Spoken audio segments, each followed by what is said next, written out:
C'est affreux comme nouvelle. C'est une personne tellement pétillante. Elle était l'une des leurs. L'équipe de Salut Bonjour Week-end de TVA Québec est secouée.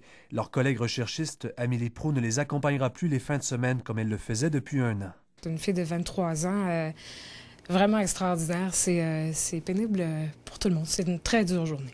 C'était vraiment un rayon de soleil dans l'équipe.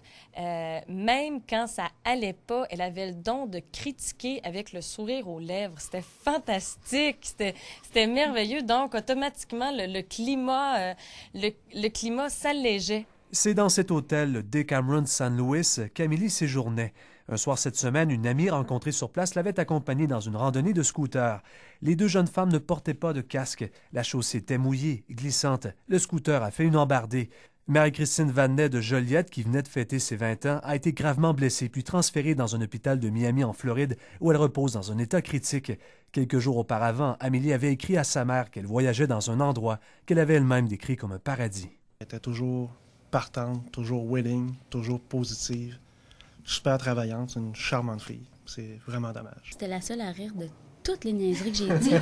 Ça fait que, tu sais, c'était vraiment, on se faisait du fun ensemble, bon puis on se tirait des choses, puis on n'arrêtait pas de s'écœurer, puis tu sais, elle prenait tout le temps tout, là, puis c'est là. C'était tout le temps... C'était toujours fabuleux, hein? Tout était, elle disait toujours fabuleux. Chez Télémag Québec, l'équipe est aussi sous le choc. Amélie y était chroniqueuse depuis septembre dernier. Parce qu'on peut aller en rechercher l'énergie qui est positive, qui est vraiment qui est bénéfique pour nous. Parce que dans le fond, le Feng Shui, ça se traduit littéralement par vent et eau.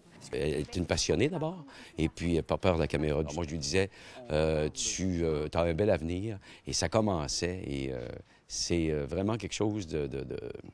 La fatalité souvent fait mal les choses, et c'en est une. La dépouille d'Amélie devrait être rapatriée au pays au cours des prochaines heures. Ses parents, qui sont atterrés par le décès de leur fille, préfèrent vivre leur deuil en toute intimité. Puis qu'elle va nous manquer vraiment beaucoup. C'est sûr qu'on l'oubliera jamais.